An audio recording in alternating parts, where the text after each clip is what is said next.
Tell you what, guys, we're repping the Cowboys today after an amazing performance. We had three really interesting games, three probably slight upsets. And we start off with the Warriors and Raiders with you and Aiken out there dominating. So a golden point victory here for the Warriors. So well done to them. Good work kicking that field goal for Johnson. I suppose that's what they've got him in the side there to do. But Aiken was really, really nice with that 77 there. Got the try assist and the try to go along with 45 tackles for no misses. So he's had a bunch of games over 40 tackles there. And, he can really do that. He definitely works hard and, a great week for him, especially. Whiten's been solid over the last bunch of weeks as well. Another 56, so he's made a little bit of cash there. Egan with 53, so played the full game as well. Been a little bit up and down with minutes over over the whole season. So to get a full one there was a good effort. Elliott played time at hooker. He actually got a line break and did okay, but it was really strange, that whole scenario. They had Frawley in there for a couple of weeks, a month ago. Now they got Elliott. They had Elliott in hooker this week. Played 20 minutes there before Starling came on. It's just a strange one, but it is what it is. They lost the game, so they tried it, didn't work. Anywho, but he scored well. So he's had a couple of good weeks in a row. He's really cheap, so he definitely should be on our radars coming into next week. He'll be about 400k though, because he had a decent score last week and this week. He won't continue to score this good, I don't think, but somewhere around the 35 to 40 mark would make you a fair bit of cash anyway. So again, we don't know what Sticky does as to how he makes his moves and his trades, but his changes, sorry, but yeah, that's that. Starling with 52, so we'll take that from him. Got the 3 turnover tackles, which is nice. Just a little bit of running, but 63 minutes there. We're hoping for him to get 80, but still someone who's doing well and going to make some cash until he gets to at least 700 before he starts to slow down. Tarpanay with 49, so another decent score for him. He's improving on his start to the year, that's for sure. CHM with 46, so it's Corey Hawera-Naira, for those that aren't sure. He was okay as well. Logi with his elbow to the face, that was nice. Sirinen, a 44 there in his time, so was a little bit of a turnstile in one of those Jack Whiten tries, but anywho. For those that were interested and picked up Jazz Tavanga this week, just the minutes was the big issue. PPM was great, didn't run the ball that much, tackled plenty. Just a 39, if you trade it out, and an eye or these types of guys for him, you're pretty annoyed by that. So he will improve over the next few weeks, but just be aware that Tohu is coming back shortly as well. And, may take that spot, and Jazz might be back to the bench, or we'll work that out when it comes to it. Dejan Arce had not a bad game, actually, with a couple of try assists. We had Gatoa come with a bit of a silly error or two, unfortunately, for him. Fanua Blake, so the 28 in the 56 minutes, it makes it very hard to hold him now. Let me know what you guys are thinking of or planning on doing with Adam Fanua Blake, because that score, unfortunately, just isn't good enough at this stage. Johnson with a few low scores as well, so 3 in a row now, which is not good. And Reece Walsh, who I thought would actually come out and have a really good game, didn't get to do too much. A couple of missed tackles, 3 errors was painful. One of them was Eli Katoa's fault, but the majority of points coming in his goals, which is not good. 66 run meters. He needs the ball in his hands a lot more, 150 plus. A much more dangerous side with him with his hands on the ball, that's for sure. But they still got away with the win, obviously. And Arthur's, it's time to go. Unfortunately, sell him while you can. He's going to start losing some cash now, and he played the 40 minutes, unfortunately. So 14 points for him, and Vailea got a try and 13 points. So we'd much rather him be there as the loop option, that's for sure. All right, so we got 2 more games to go. The Doggies got over the Roosters. That was incredible.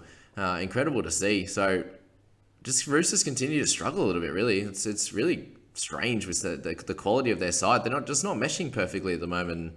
Congrats to the Dogs. And the biggest thing out of all this is just the Tedesco and the Crichton, the guns standing up, even in a losing team. Teddy, he got his try, finally. There's 11 tackle breaks, the 4 offloads, the 300 meters. This is, these are the type of games that he has usually on a regular basis. And, it's good to see him back scoring well and averaging 49 now for the season. So a couple of decent scores in a row. For those that held him, still 17% owned, which is great. I'm glad a lot of people decided to hold on to him. And let me know in the comments if you managed to hold on, you were thinking of trading him and did hold on, please let me know. I would love to see that and give you a bit of love for that one. All right, Crichton, he's finally back. Can we say it officially that he's back?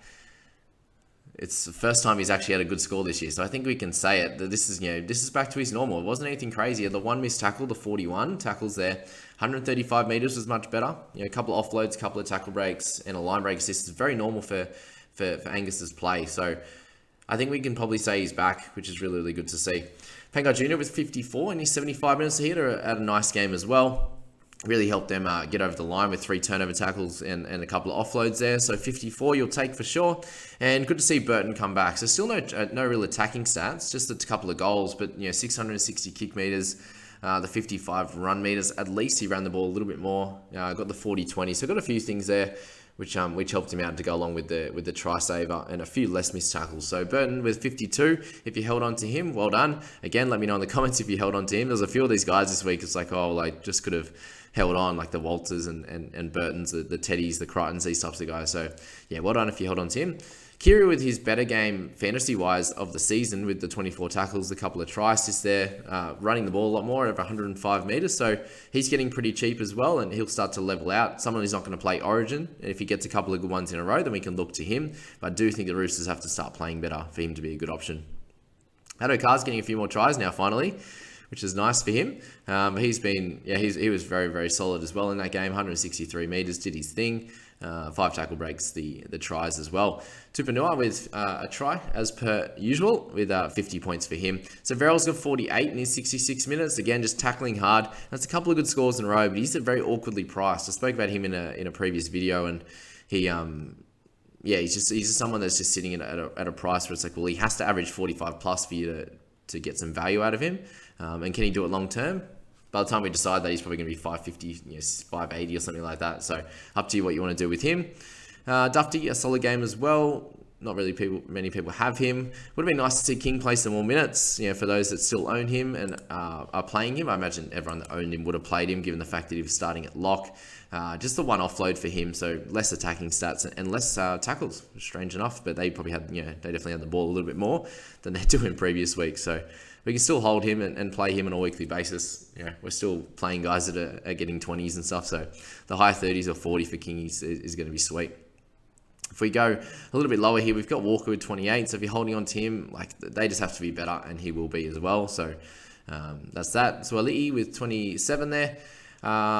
Just too expensive, like we've been speaking about, to think about. Manu with 25, so that up and down scoring at the moment. So when he's not scoring tries or setting him up, he's going to sit around that 25 mark, unfortunately. And a little bit lighter, we saw Kieran play in the centres, and Avril over with another 9, so he's getting super cheap. Auto, Fletcher Baker at 343k, only got the 14 minutes, which was a pain, definitely a pain in the buttocks. All right, so the Heels versus the mighty Cowboys. What a game this was for a few players, but also just the Cowboys in general. We see Ruben Cotter, the big man, get 80 minutes, which is awesome to go 71 points, 54 tackles for no misses, 137 metres and a few tackle breaks. Just the one penalty in all of that. So well done to Cotter. He had an amazing game, and he's definitely, coming off the back of that 30-odd, he evens that out for a nice 50-odd average over the last bunch of weeks, and 52 overall, which was awesome for Cotter if you own him.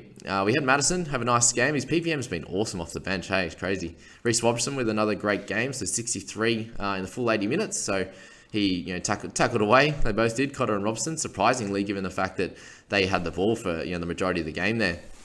Taumalola was solid also with 55 again, so he continues to show that he's a top gun who's going to average 50 to 55 or something like that across the rest of the season, and it's definitely an option over the next few weeks. Drinkwater, another great game for him with a try and a couple of try assists, so I'm really liking him at fullback. He's doing an awesome job, and I hope that we can see him there. We saw Hamiso come off the bench and actually get a really good score, which we'll speak about in a second.